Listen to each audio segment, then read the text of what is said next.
Soy Francisco Castillo. Me imagino que estás preocupado, como muchos, por tus finanzas personales. Y es que después del COVID-19 a la mayoría se nos trastocaron las finanzas. Entonces, este curso es para ti. Te traigo 9 consejos para que aprendas a manejar tu dinero, mejores tus finanzas y te encamines hacia una vida más próspera. Juntos conseguiremos una solución al manejo de tus finanzas personales. Acompáñanos en este curso.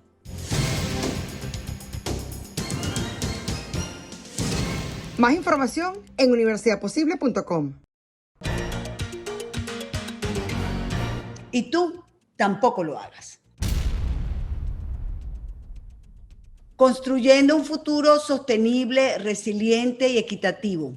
Ese es el tema a tratar en la 9ª Cumbre de las Américas que comenzó este lunes 6 de junio en Los Ángeles, California. Sin embargo, el tema que ha estado latente durante las últimas semanas ha sido cuáles países no fueron invitados y los que en solidaridad con estos no asistirán. A Cuba, Venezuela y Nicaragua no se les extendió invitación por sus regímenes dictatoriales y o totalitarios. Sin embargo, la administración Biden conversa con ellos, rebaja las sanciones, se las alivian. Eso no se entiende. Pero para hablar de la importancia de la cumbre, que se logra con ella, lo efectivo o no de sus resoluciones, No Callaré se contacta con el doctor Carlos Sánchez Berzaín, abogado y político boliviano, exministro de la Presidencia de Gobierno y de Defensa y un extraordinario analista de la geopolítica. Y un último tema. El hecho de que al menos 8 presidentes de las Américas no asistan, ¿se puede leer como una merma en la influencia de los Estados Unidos en el continente? Bienvenido, doctor Sánchez Berzaín. Bueno, gracias, Nito. Un saludo a usted y a toda su importante audiencia. Decir que la 9ª Cumbre de las Américas, que ha comenzado el día de ayer, tiene cuanto menos un diagnóstico reservado.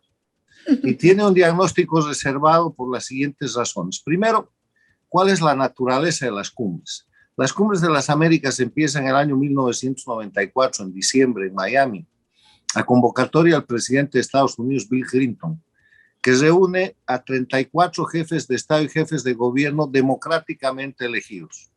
Los 2 pilares fundamentales de la Cumbre de las Américas desde su inicio son la democracia y el libre mercado. Y a partir de eso trabajar temas que fortalezcan la democracia y que amplíen el libre mercado.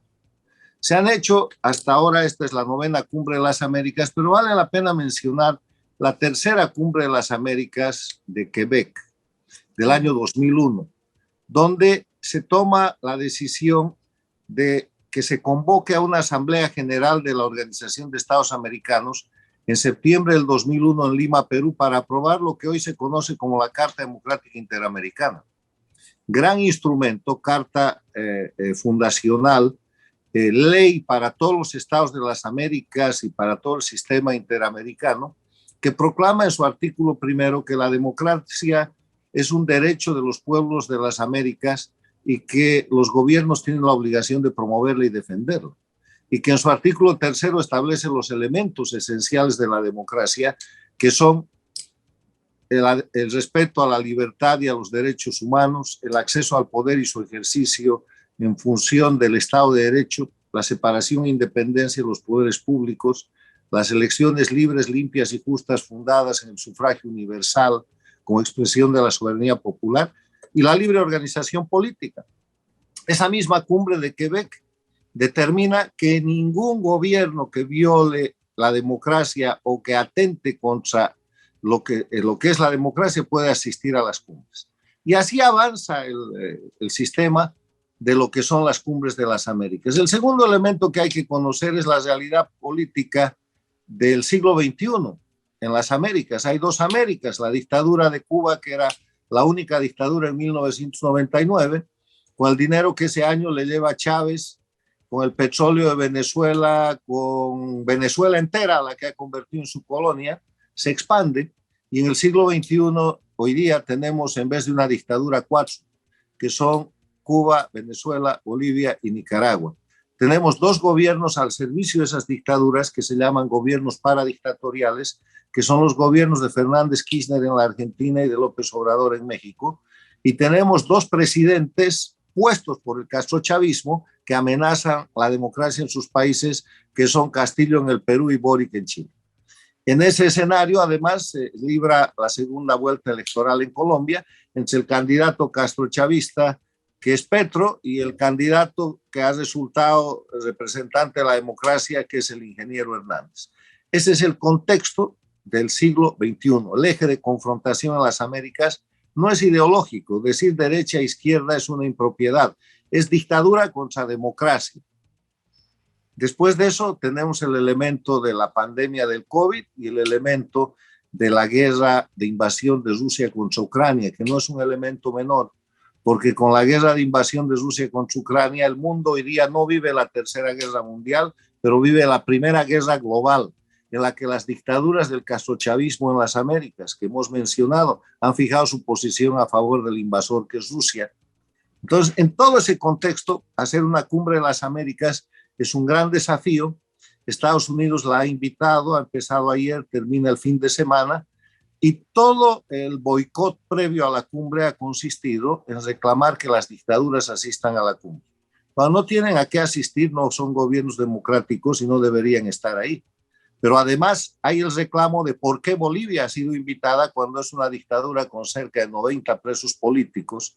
Y esta situación ha generado una acción de parte del socialismo del siglo XXI, del castrochavismo, para boicotear la cumbre, pidiendo que las dictaduras estén allí y anunciando que, por ejemplo, López Obrador, gobierno paradictatorial de México, la dictadura de Bolivia con Arce Catacora no van a estar presentes. Lo que están haciendo ahora dentro de la cumbre es tratar de sabotear la agenda de la cumbre para que la cumbre no produzca nada. Y lo que yo creo que va a ser la gran conclusión de la cumbre de las Américas, de la novena cumbre de las Américas, es que las dictaduras están agrediendo nuevamente a la democracia y que ya es hora de que las democracias, todos los países democráticos, entiendan tres cosas. Primero, que hay un enemigo, que son las dictaduras lideradas por Cuba, se llama socialismo del siglo XXI, castrochavismo. Segundo, que no se puede tolerar el terrorismo de Estado con que ejercen el poder y detentan indefinidamente el poder en Cuba, Venezuela, Bolivia y Nicaragua, que es el terrorismo de Estado.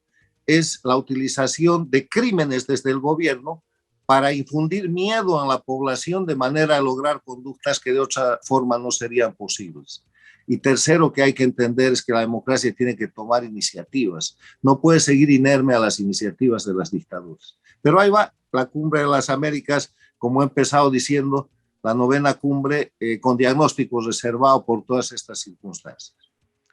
La verdad que lo he escuchado con atención y estoy segura que los seguidores están encantados de oírlo, porque ha sido de verdad una clase magistral lo que nos acaba de dar. Pero bueno, me surgen varias preguntas. Si Nicaragua, Cuba y Venezuela son una dictadura o un totalitarismo, ¿por qué los Estados Unidos ahora, que supuestamente era, digamos, el pater family de este continente, ahora le alivia las sanciones, apoya las conversaciones en México entre, por ejemplo, la supuesta oposición venezolana y el régimen? Habla de elecciones abiertas, pero donde participan precisamente estos dictadores. O sea, o si es una cosa o si es la otra. O sea, yo no puedo estar a favor de la democracia, pero conversar con los dictadores, no una, ni dos, ni tres, sino cientos de veces para llegar a lo mismo, porque los dictadores nunca tienen palabra. Le pregunto como una curiosidad.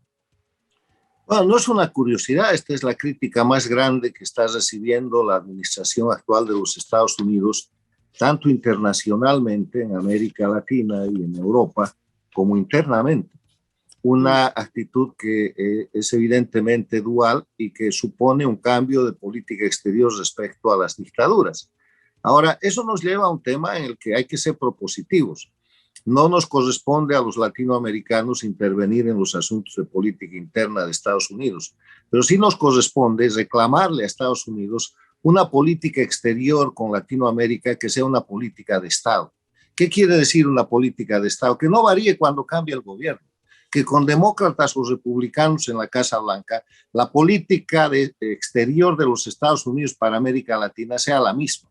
Y una política exterior se formula, se hace en base a dos principios, entre otros: el interés del país y los principios y valores. Y el interés de Estados Unidos es cesar la amenaza que tiene desde Cuba por más de 60 años, que le hace narcotráfico, le hace campaña antiimperialista, utiliza la migración como un tema de guerra asimétrica, fomenta el terrorismo y desestabiliza toda la región.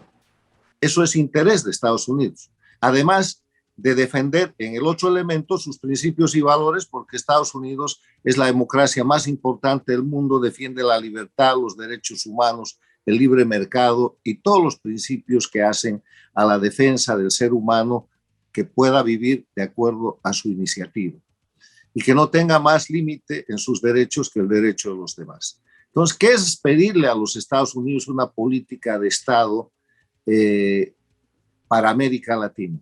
Es decirles, saben que hagan política con América Latina, independientemente de que el Partido Demócrata o el Republicano esté en el Poder Ejecutivo norteamericano, en base a que el principio fundamental es la democracia.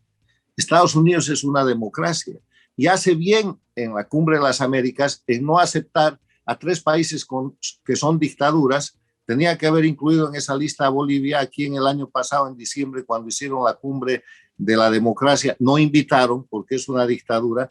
Pero lo que pasa es que al parecer movimientos tácticos de carácter eventual afectan la estructura de una política de Estado y se presenta esta dualidad que usted observa y que América Latina en su conjunto y el mundo y la política interna de los Estados Unidos está reclamando. Entonces, la mejor manera de ordenar esto es pedirle a Estados Unidos política de Estado en el tema de política exterior con América Latina, fundada en democracia. ¿Pero quién se lo va a pedir? ¿Se lo va a pedir Fernández? No. Ya se la estamos pidiendo, señora, porque es la nosotros. Ya este programa se lo está pidiendo, se lo van a pedir los cancilleres, tendrá que manejarse esto a nivel de la Organización de Estados Americanos, se lo van a pedir los propios políticos y los votantes en Estados Unidos, porque no hay manera de sostener el mejor interés norteamericano con cambios de 180 grados cada 3 o 4 años respecto a una región tan importante como es América Latina y frente a unas dictaduras tan agresivas que son narcoestados y que son base del terrorismo, como son las dictaduras del socialismo del siglo XXI o castrochavismo, Cuba, Venezuela, Bolivia y Nicaragua, vinculadas con todos los enemigos de Estados Unidos, con Rusia, con Irán, con la dictadura teocrática de Irán, con Corea del Norte, con todas las dictaduras del mundo. Entonces, es nada más mirar la realidad objetiva y pedirle a los Estados Unidos que por su propio interés formule una política de Estado para las relaciones exteriores con América Latina, como tiene una política de Estado con Israel. Por ejemplo, cuando cambia el gobierno, la política de exterior de Estados Unidos con Israel no se mueve. Tampoco cambia la política con la OTAN, tampoco cambia la política general con Europa. ¿Por qué cambia tanto con América Latina? La verdad que eso es una pregunta que podríamos darle muchas respuestas, pero lo cierto es que América Latina siempre está en un lugar no está en los primeros lugares del interés norteamericano. Y a pesar de los avances o las cosas que se dijeron durante el gobierno de Trump, eso no quedó sino en palabras. Fíjese, Cuba tiene 63 años con una dictadura y entonces cada cierto tiempo entonces se alivian sanciones, se abren hoteles, se va a viajar para allá. O sea, es como todo un folclorismo, una cosa llamativa, pero no hay efectivamente, yo creo que en ninguno de los dos partidos que han gobernado y que gobiernan a los Estados Unidos ha habido un interés real en solucionar el tema, primero de Cuba y luego de estas otras dictaduras como la de Venezuela y la de Nicaragua. Yo sostengo que la lucha por la democracia y la libertad y la lucha contra las dictaduras en la región que se ha exacerbado en este siglo XXI es una lucha difícil porque quienes luchamos, los pueblos, las instituciones, los ciudadanos que luchamos contra las dictaduras y por la libertad y la democracia, terminamos por evidenciar que tenemos amigos de mentira y enemigos de verdad. Eso es verdad. Entonces, el tema es que hay que ir clareando esa situación. Y la mejor manera de hacerlo es a través de los hechos. No se trata de apoyar una u otra administración en Estados Unidos. Es el peor error que podemos cometer. Meternos en la política interna de los Estados Unidos para luchar contra las dictaduras de América Latina es el error más grave que ayuda a las dictaduras. Lo que hay que hacer es pedirle a los Estados Unidos como nación, como país, que respetando sus propios principios y su interés, entienda que las dictaduras son sus enemigos, los están agrediendo y que la mejor manera de defender y promover la libertad y la democracia es cesar las dictaduras. Hay que acabar con las dictaduras y las dictaduras no salen por procedimientos electorales, las dictaduras salen a través de lo que es la expresión de la resistencia civil de los pueblos, que ya se ha producido en Cuba hace un año, el 17 de julio, que se ha producido a partir del 2018 en Nicaragua, que se ha producido el 2019 y reiteradamente en Bolivia, que se produce casi cada semana en Venezuela y que son aplacados a través del terrorismo de Estado, de los presos políticos, de las torturas, de las violaciones de los derechos humanos, de los asesinatos y del exilio. Eso es lo que hay que ver y ese es el tema en el cual hay que pedirle a las democracias del mundo que apoyen a los pueblos en su resistencia civil para separar del poder a las dictaduras del castrochavismo. Sé que nos queda poco tiempo porque sé que tiene un compromiso en breve, pero el tema migratorio es quizás uno de los temas más importantes que ha llevado incluso ONGs, organizaciones no gubernamentales, a esta cumbre. Y creo que la prensa se ha afincado allí. Nicaragua es el paso por donde están saliendo los cubanos y muchísimos venezolanos también. ¿Qué puede hacer los Estados Unidos con respecto cuando vemos que también está la frontera mexicana, donde lo impulsan? Porque la primera pregunta es que toda esta gente que sale está equivocada. ¿Es que está huyendo de qué? En el tema migratorio es sencillo el tema. La crisis migratoria que se vive actualmente es el síntoma, es la consecuencia. Y si usted trata el síntoma, nunca va a curar la enfermedad.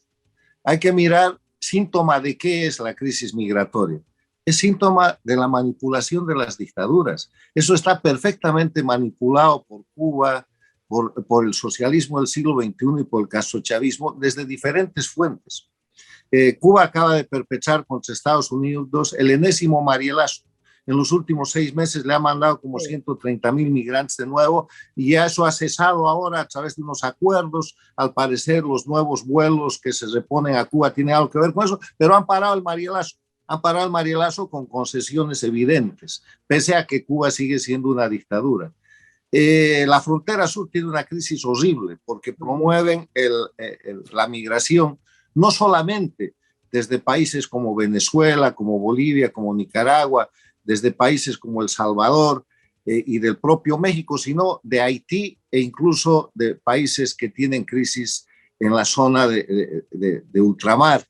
Pero eso es una acción que lleva a ejercer lo que se llama una guerra asimétrica contra Estados Unidos. Estados Unidos está siendo invadido y está siendo invadido por ese mecanismo utilizando como armamento el dolor humano, porque los migrantes dan pena, hay que ayudarlos, están protegidos por los convenios internacionales, pero los están usando como arma de agresión. Ahora, si Estados Unidos con sus tremendos servicios de inteligencia, con su gran análisis y con su capacidad extraordinaria de entender las cosas, no es capaz de interpretar que la crisis migratoria es un síntoma de la causa que se llaman dictaduras, que ejercen el poder a través de terrorismo de Estado y que son narcoestados, entonces eso ya empieza por ser un problema. Lo que se ha hecho hasta aquí, lo que se está haciendo, es atacar los síntomas. Le duele la cabeza, tómese una aspirina. Le sigue doliendo, tómese 2. Pero hay que ver por qué le duele la cabeza. Y el tema de este dolor de cabeza son las dictaduras castrochavistas agitadas y promovidas por Cuba, cuya herramienta siempre ha sido la utilización de la crisis migratoria contra Estados Unidos. Pero ese mismo socialismo del siglo XXI está atacando las simientes de la democracia norteamericana, vemos que se ha instalado allí también. Y mucho de lo que está sucediendo es precisamente que implosione ese país. Y bueno, que además que fue el sueño siempre de Fidel Castro. No se preocupe de Estados Unidos, que es una democracia sólida, tiene mecanismos de defensa. Estamos hablando de la migración, pero en el tema de la migración yo le quiero dejar esta idea. El análisis de la migración como síntoma o el análisis de migración como causa. La migración no es una causa, es una consecuencia. La causa son las dictaduras y si enfocamos ese análisis, vamos a ayudar mucho a la gente que es utilizada como carne de cañón para generar esta crisis. Sí, bueno, efectivamente, ese será todavía un tema que van a discutir durante estos 5 días. Quiero terminar para que usted me traduzca lo que significa, o mejor dicho, ¿qué siente usted cuando lee que esta cumbre se llama Construyendo un futuro sostenible, resiliente y equitativo? Bueno, son los nombres que le ponen a las cosas, ¿no?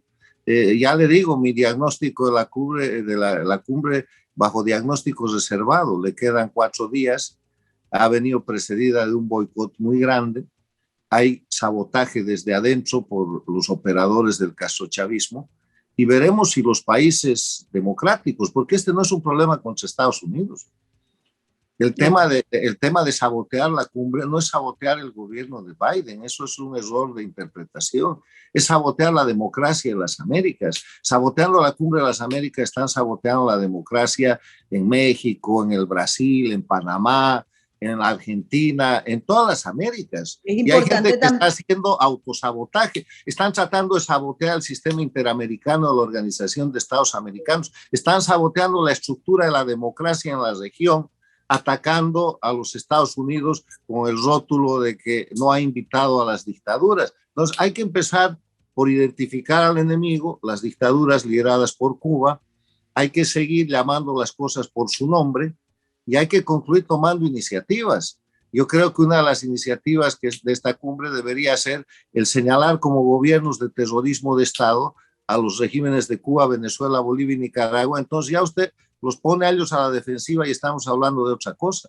Pero si la democracia sigue a la defensiva y se deja boicotear con noticias de las dictaduras, que es lo que ha pasado hasta ahora, y se deja sabotear con declaraciones de las dictaduras que finalmente terminan poniendo la agenda, ese bonito título que usted ha leído de la cumbre, nadie lo va a aplicar y nadie lo va a entender. Perfecto. Me encantó escucharlo y oír su clase, porque realmente, vuelvo y repito, es una clase magistral. Ojalá Dios quiera que la cumbre sirva para algo. Hasta este momento, yo personalmente no lo veo así, pero ojalá que por lo menos permita la reflexión. Nito, sirve. ¿Sabe para qué ella sirve? Para dejar claras a las dictaduras. O sea, la cumbre puede no salir nada, pero lo que queda ya claro hoy día, en el segundo día de la cumbre, es que hay un grupo de dictaduras que están dispuestas a todo para terminar con la democracia en la región, inclusive para terminar con la democracia en los Estados Unidos y que está atacando el sistema democrático interamericano. Esa es la primera conclusión y habrá que trabajar sobre el particular. Pero van ganando, cada vez agarran más y más espacio. No, se ponen en evidencia, eso de ganando es muy relativo. La gente está escapando de Cuba, la gente sigue... Pero eso no mejora nuestros pueblos, somos millones fuera. Lo que pasa es que se mantienen detentando el poder con impunidad y eso parece que fuera ganancia. Pero cada día sus países están más muertos de hambre, están sentados sobre una bomba de tiempo que ha ido explotando y que si el sistema democrático mundial cooperara, ya hubiera terminado con las dictaduras. Pero ganando no están, no tienen cómo ganar. No hay manera de ganar en crisis humanitaria, en narcoestados, en países donde la popularidad de estos regímenes no llega al 10% y tienen que meter presa a toda la oposición para hacer una elección como Nicaragua, o tienen que falsificar el padrón electoral como en Venezuela y en Bolivia, o tienen que convertir la isla en una cárcel como Cuba. No están ganando, no se equivoquen. Gracias, doctor, de verdad, por habernos atendido. Y con ustedes, amigos, hasta una próxima oportunidad. Si te gustó este contenido, suscríbete a nuestro canal y activa las notificaciones.